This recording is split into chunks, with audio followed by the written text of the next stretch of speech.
I was trying to come up with like nicknames for you guys on the spot. Like this is my ho snap crackle pop, and then Rice Krispie. J New. Oh wait. What is it? How's that? Hey, how do we? Oh yeah. Is it like that? Is it the you like? That's so weird. I was gonna do the one where you put it up to your cheek. Yeah. I don't know how the water drop sound. I don't know. Anyways.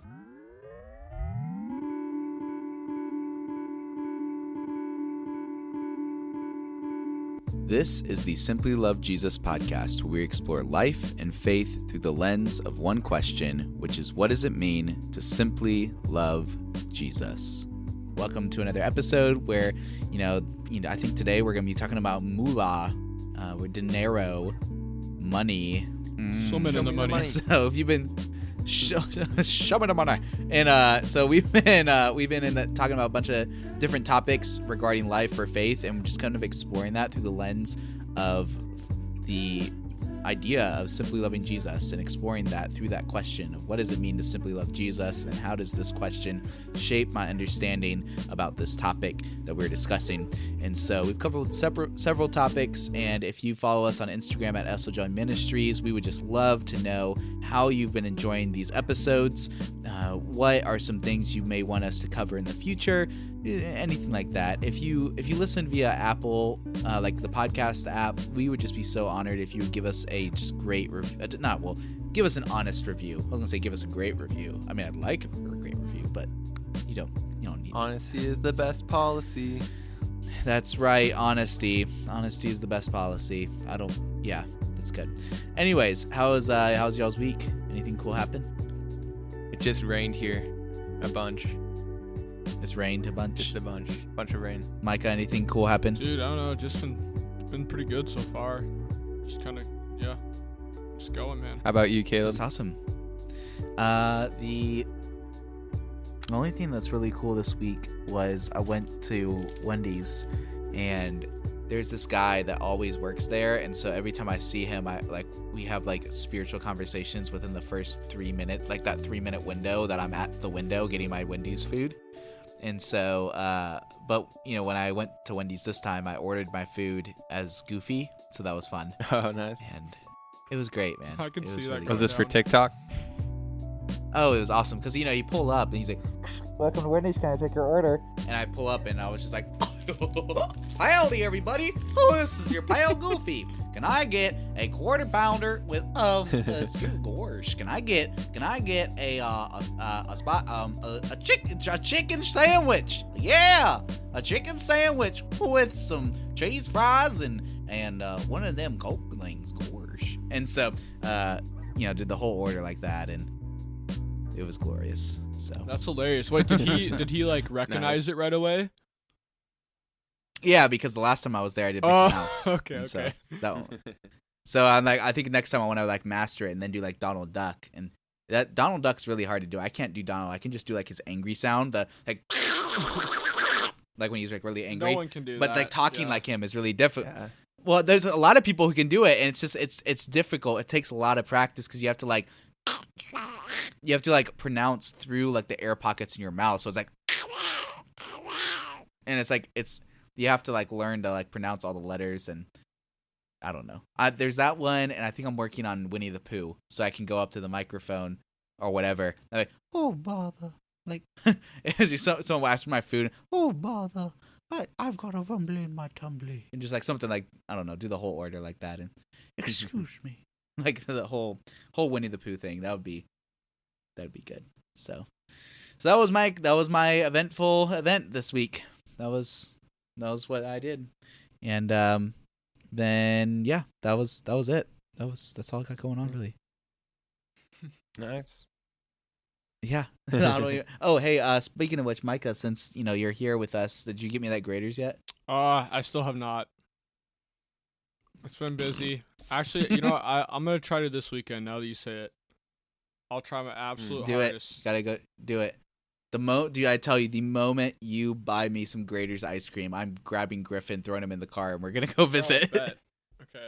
Yeah, I'll try to make it happen. Cause like every time I drive by there every week for like going to church, and back. But the thing is, we always go to Bill's Donuts. It's like Sunday morning, like it's just a donut day, and Bill's is like so famous. Like it's like top 3 in the United States. So like we go there, and it's not usually ice cream in the morning, but like I'm definitely down to try it in the morning because like it's ice cream. But like I just gotta Go after church. I gotta convince the guys I go with. So I haven't tried yet, but I'm sure I'll be able to. So yeah, probably this weekend maybe I'll try to. We'll see. All right. Well, before I forget, the music we are listening to today is provided by Chill Hop Music. So thankful for them. But the music we're listening to today, oh, whoops, I clicked on the wrong thing. Oh, no, skip this. No, cancel. You already like click on the wrong thing, and now you're trying to like exit out of it. Like, no, yeah. Okay, so the music we're listening to today is provided by Chill Hop Music, and it's the album Beneath Your Waves by Sleepy Fish. Ooh. Well, today we're talking about money. And so here's a question to kick us off for this evening. Is money the root of all evil? I'd argue that like it's just the love of money is what's evil, not money in itself. So like if I value money a lot, then it's going to be a problem. Well, where do they get that from? So it comes Where do they from 1 Timothy 6:10. The love of money is the root of all kinds of evil, and some people craving money have wandered from the true faith and pierced themselves with many sorrows. Right, so it's not money by itself that's evil, it's the love of money that is evil. And that's even backed up by scripture. Ecclesiastes 5:10 says, whoever loves money never has enough, and whoever loves wealth is never satisfied with their income. And this too is meaningless. And it's just interesting in that the more that we get, the more that we want. I think it says somewhere, I forget where, it's easier for a camel to go through the eye of the needle than for a rich person to go to heaven. Imagine a perfect world. So imagine if sin didn't exist in the world, would money still be there? Oh, that's tricky. You got to think about that a lot. Yeah, because then think about this. What is the purpose of money? Like, why does God, if God doesn't say in the Bible that money is bad, what is the purpose of money? Well, in our society, the purpose of money keeps everything going. Because, like, say you take away money, then, like, the people who will rule and have everything is just whoever's, like, the strongest. It'd be honestly turned into, like, survival of the fittest, Like, what nation is the most, like, military stuff would rule and, like, conquer and have everything, all the food, everything, because they're stronger. Like, if we didn't have money, like, it would just be absolute chaos, I think. Like, there's no reason to work if there's no money. Like, what are you working for then? Like, people aren't going to work out of the goodness of their heart because they want to work, I feel like. I feel like money is what keeps everything, like, it's almost everyone's motivation, which is honestly bad and good because it keeps people working hard, but it keeps people pursuing wrong things. So what if people did just work from the goodness of their heart? In a sinless world, we would, but we're not in a sinless world. So if sin didn't exist in the world, would we still have money? I don't know about that. Because if, like, the only example we've ever had of what it was like without sin is Adam and Eve. Or unless you want to talk about heaven, like the angels and stuff, but obviously there's not going to be money there. So, like, the only example we have is Adam and Eve, and they didn't, but that's not a good enough example because there wasn't enough people there to, like, be a factor, It's kind of like a flawed, like, example because there's only 2 of them. All they did is, like, take care of the garden, so they worked, but, like, they kind of had to work to keep it going, like, so like they could have fruit to eat and stuff, and, like, God said, like, I'm putting you in charge of this. Like, they had, like, a leadership position. So, like, if you're, like, ruling over something, you're going to want to keep it well. So, like, they didn't really have a reason to, like, want to work for something. But if other people came around, then, like, I don't know, it could be different. Right. I think that people would just be generous without sin because they would have no reason to store up things for themselves. So is that the reason why God doesn't say that money is evil? Because I think, Jacob, you just hit on the purpose of money and why it even exists today because of generosity. Wait, you're saying money exists because of generosity?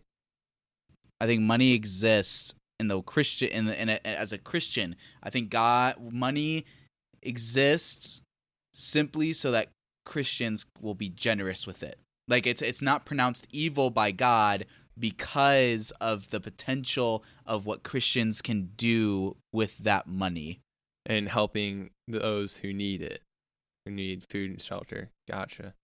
Exactly. Yeah.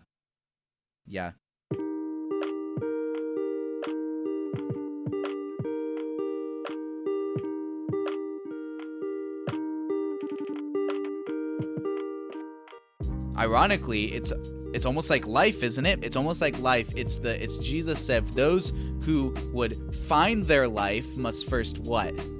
Lose it, right? Lose it. And so in the same way, the true paradox is that a Christian is like the reason why, like the best use of your money is when you lose it, when you give it away. You're using money to its greatest potential when you give it away. Just like as a Christian, our life is we find our life when we give it, when we lose it, when we give it to Jesus, when we give it away, and we reflect that in the people around us by we are using money to its fullest potential, its fullest God-honoring potential. When we lose it, we give it away. Give it away to who? Those who don't have it, those who need it, those who we could be using that money to help those who don't. Yeah, but what if there's a guy in the street, the guy that everyone's seen before, that has a sign that says, I need money for drugs, need money for alcohol, need money for whatever the heck the sign says. What if there's a guy like that and you give it to him and you know he's going to spend it on alcohol? Is it still worth it to give it away? This is an argument I love having, because this is one of those hot topic issues for me that I will die on. Yes, you do still give them money, and here's my argument for it. In my opinion, with homeless people, if homeless people ask for money, you give them money. Why? Because Jesus, in the same words, in the same breath, in the same conversation, when he says, turn the other cheek. If someone slaps you on the right cheek, offer the other cheek also. Turn to him the other also. If you're sued in court for your shirt is taken from you, give him your coat as well. If a soldier demands that you carry his gear for 1 mile, carry it 2 miles. And then he says this in the same sentence, or same paragraph, he's still in the same conversation.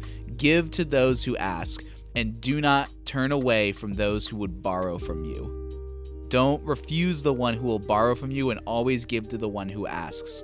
So if a homeless guy asks for money, and I say, you know what, here's food instead.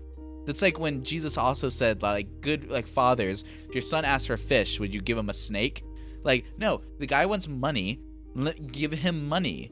Because on one hand, the argument people will say, well, what if he's just going to go blow that on alcohol? Okay, but what if he's actually going to use that to go get himself a job? Or take it even further in a really weird dark turn. What if he goes and buys alcohol with it? But what if it's that very same running into the problems of his life, the money that you gave him that he used to go buy alcohol and to consume himself and his problems? What if that's the very thing that night he needed to realize that he had to get his life together? And yet all you did was deny him and instead just give him more bitterness and spite. Yeah, but what if I said to you, what if he does use the money for alcohol like you're saying? And what if he gets absolutely hammered and does something absolutely stupid and hurts someone else as a result of it? Yeah.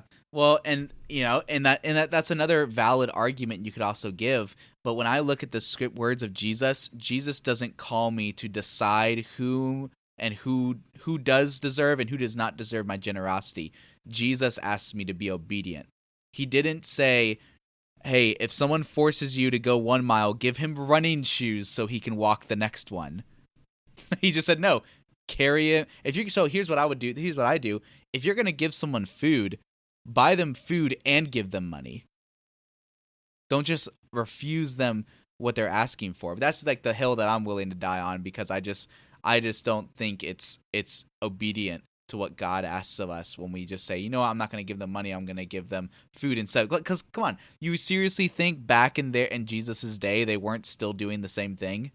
Like, you seriously think there weren't people who were just using their poverty to go get alcohol or prostitutes or whatever? Of course they are. Why? Because people are hopeless, and when they're hopeless, they're going to turn to things like pleasure to numb themselves from their hopelessness, right?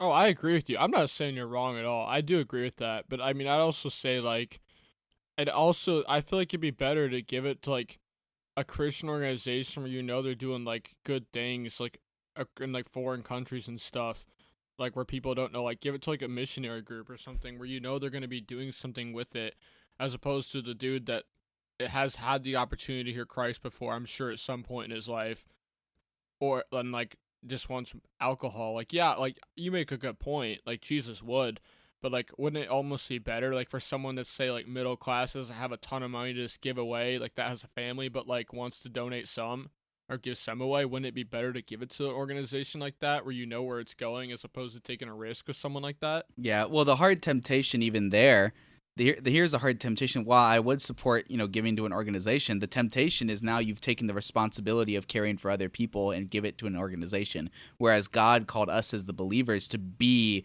the organization. You are to be the ones who take responsibility and are the ones who are giving to those who are less fortunate, taking care of those who have less. Like, the first time I ever heard about something like this is, like, when my dad told me, like, I think we were in Chicago, like, probably like 4 years ago, something like that, and my dad and my mom went to college in Chicago at Moody. Same. And my dad told me in college, yeah, that's true, because Caleb went there too. My dad told me that like, one of their jobs they had to do, or like I think it was like a project for like Bible class or something, or like some class my dad was in, was they had to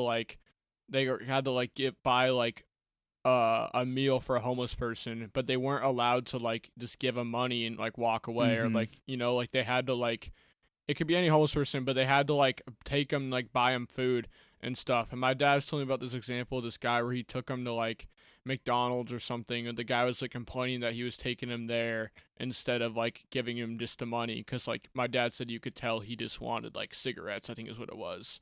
So, like, it's just kind of sad. But at the same time, like, yeah, it's like you were saying, it's kind of better to, like, actually, like, buy him something, like, food and something like that, or, like, clothes or something they're actually going to, like, use instead of throwing it away.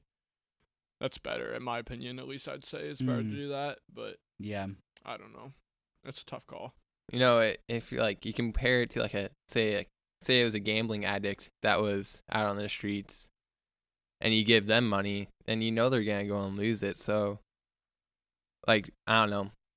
Just kind of thinking back and forth on it. That's all. You guys kind of covered everything I would have said.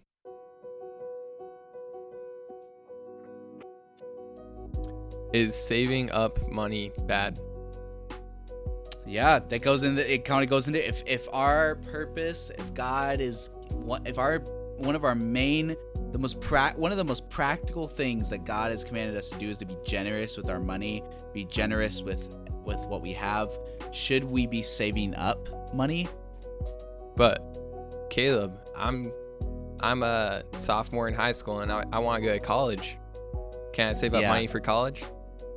Yeah, well, I think I say, New, you better hope he takes your side here, or else you got some blasting coming your way from me.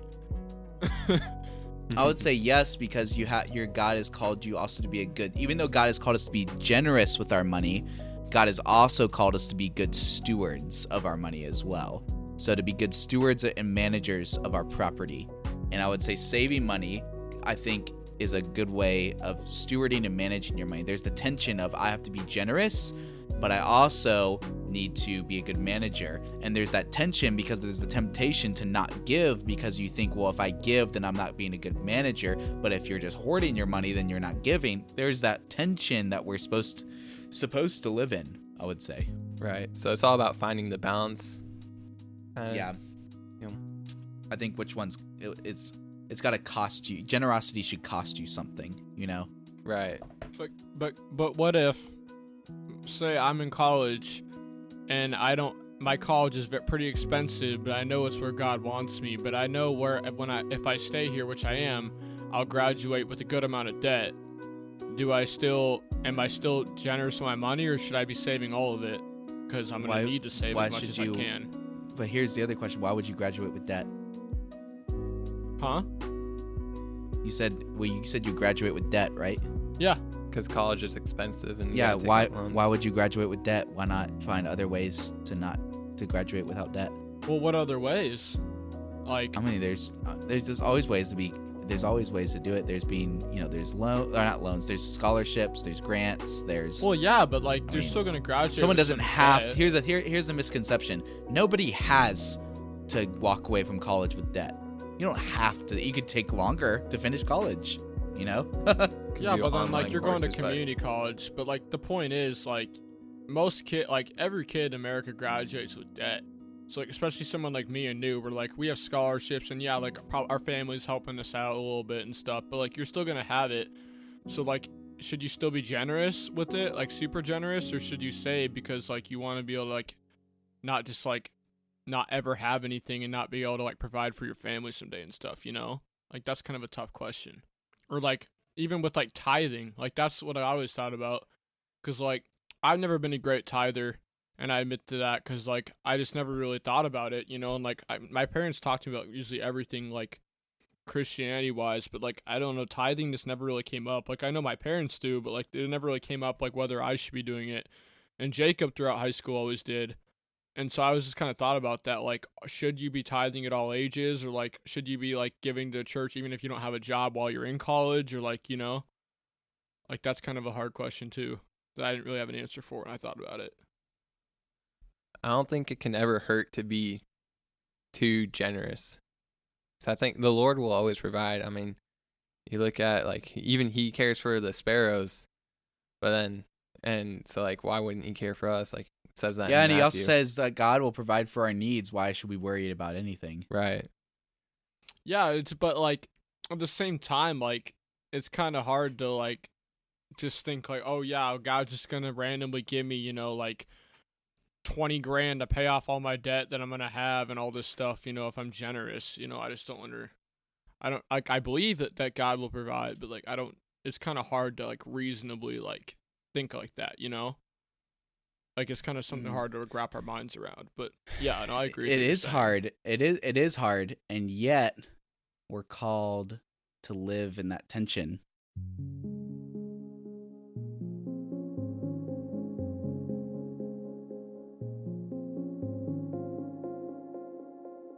Like, at what point do I like tithe, or do I tithe at all if I'm gonna have like debt and all this stuff? Like, I don't know. It's just kind of like hard to think about. Like, I'm pretty generous as a person, I'd say too. I'm sure I like struggle with it like everyone else does, but like I'd say in general I like to give to others, but like I don't know if I would want to be tithing if I'm gonna like have all this debt and like not really have like a good job and all that, Well, it's hard because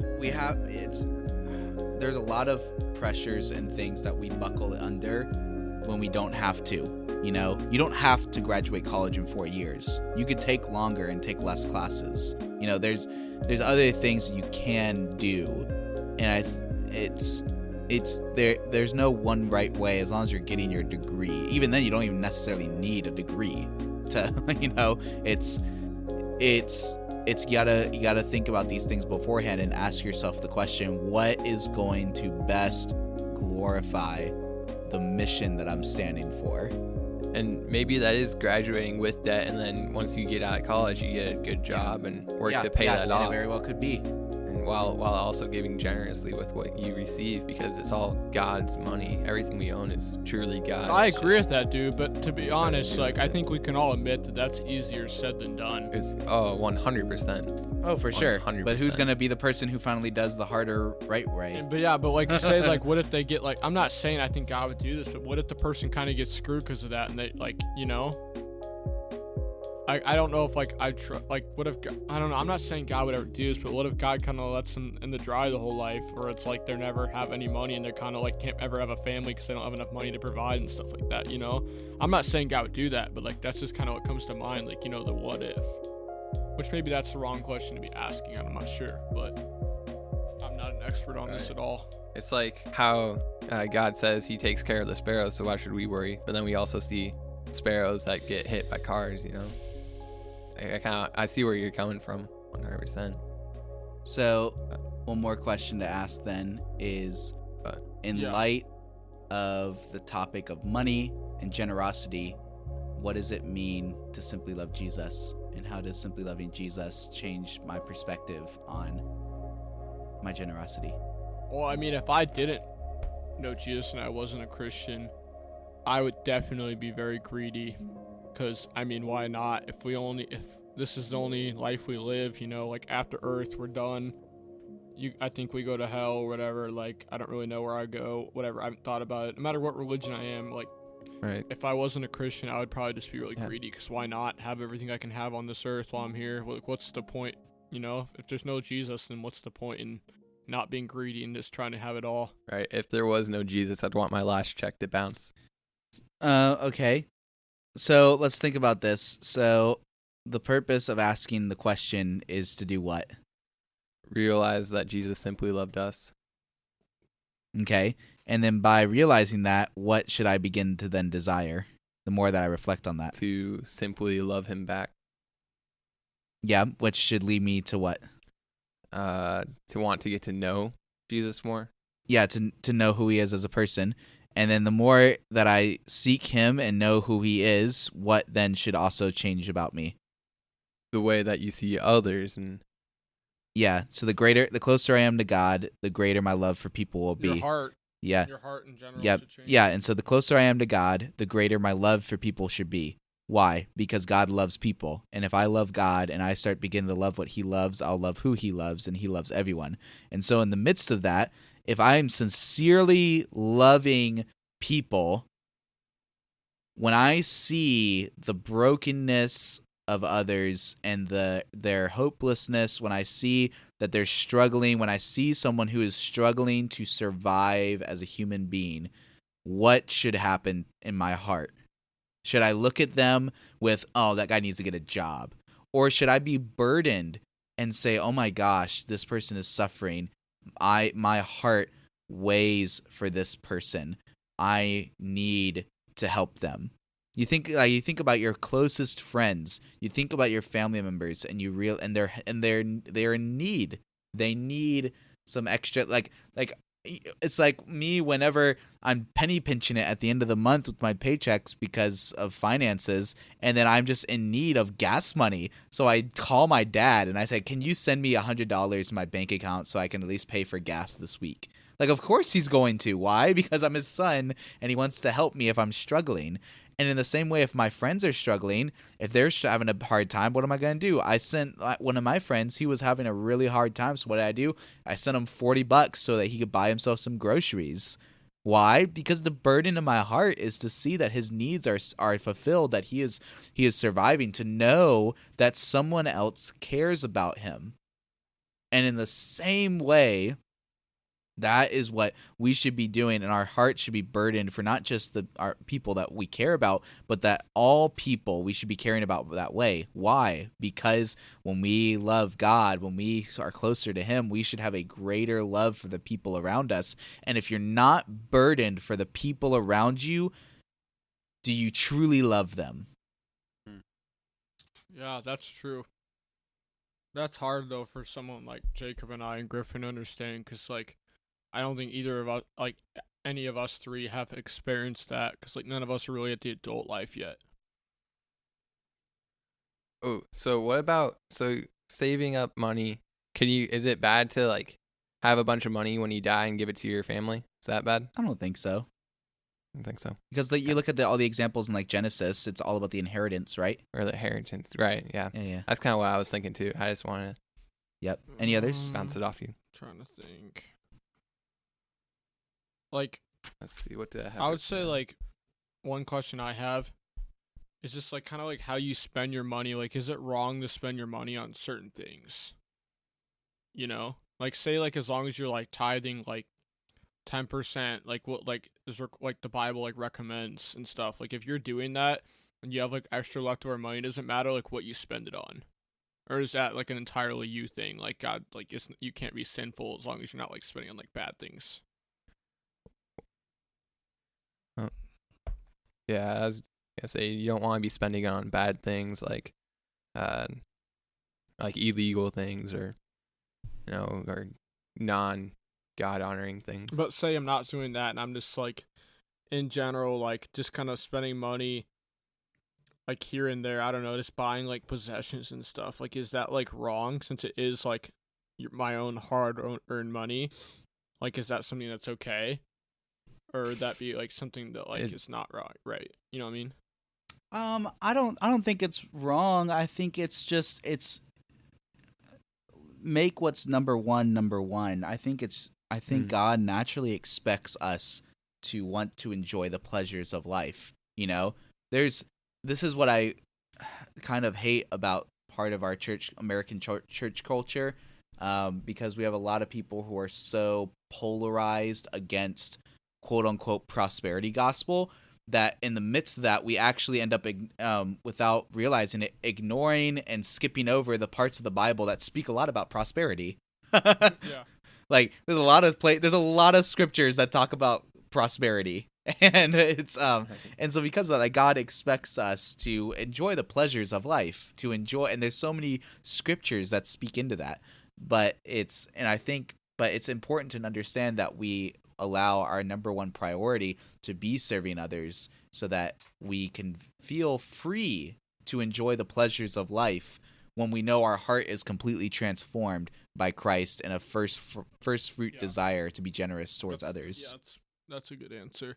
I feel like when talking about money, it's easier for all of us to like sit on a podcast and like talk about it, but it's a lot harder to actually live it. Yeah, that's so true. And that's why today, listeners, we are announcing we're going to do a Patreon account, and you're going to get... No, just kidding. Yeah, Caleb won the lottery. Everyone's getting like 10K if you're listening. That's right. And you are going to buy me my next jet plane. Yeah! Oh, gosh. That's fantastic. Okay. Well, anyways. Great way to end. Anyway, Great way to end. That's a great way to end. Anyways, thank you so much for tuning into today's episode. And if you have any comments, anything we didn't say that if you're just like screaming in your car and you said my opinion wasn't heard, then you should follow us on Instagram and let us know what your opinion was on money and generosity. We would just love to hear your thoughts. And again, thank you so much for tuning in. And yeah, have an amazing day, and just let us know how we can pray for you. Cha-ching! That's all meant in the podcast.